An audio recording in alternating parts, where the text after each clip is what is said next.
In the Democrat Party's new convention, they have their top elf on the case here, talking about how the party is going to be run and how we are going to use decorum amongst the party here in Canada.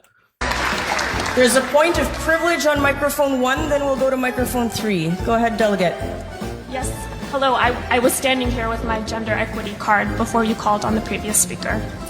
That's my point of privilege that I would like to raise. I will explain the speaking order, which is fixed, that I cannot amend, which is the pro-con rotation. You can move yourself up a line that you're standing in. I am pro, and I was... We went... You went pro, con... You're just gonna have, like, organization issues. That's the problem with Woke 1. Even listen to Ocasio-Cortez. You can't have Woke 1 problems. We're on Woke 7. Don't do Woke 1 shit. You'll speak when you're spoken to. When we choose you directly. We're going more...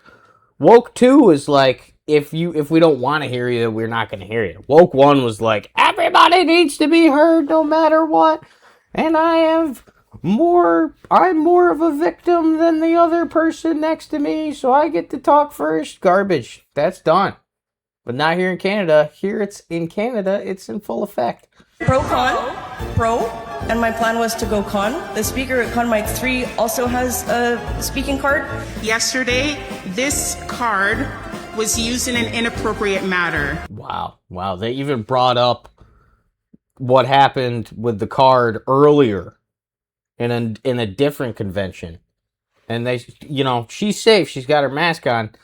And, yeah, this is your state of Canada. And while I understand in Ontario we note this as equity, even if this was also used inappropriate in terms of gender.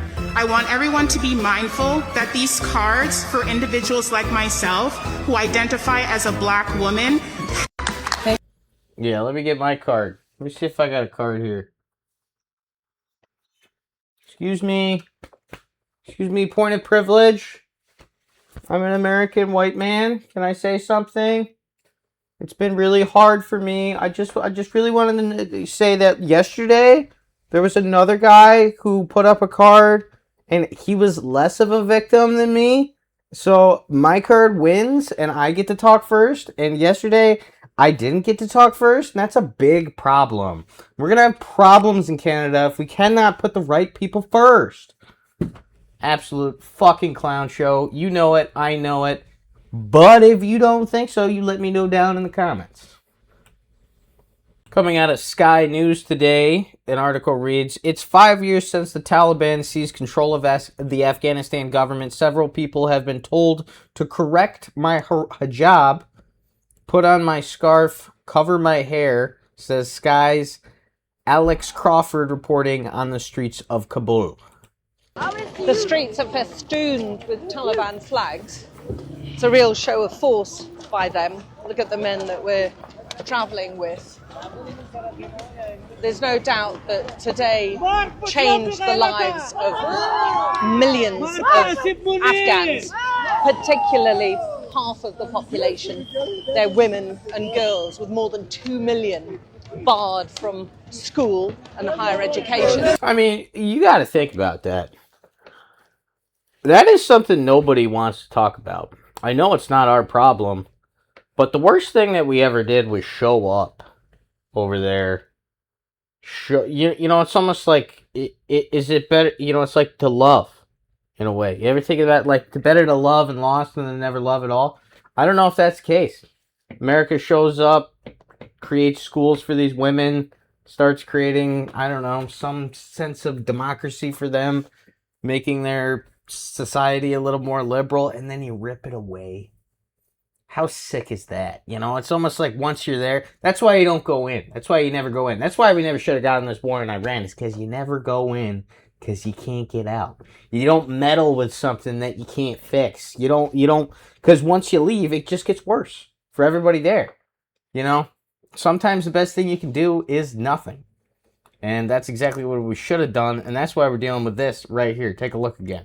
It's also the day, though, that many of them are celebrating the fact that the international troops were pulling out after more than 20 years of as they see it, invasion and occupation.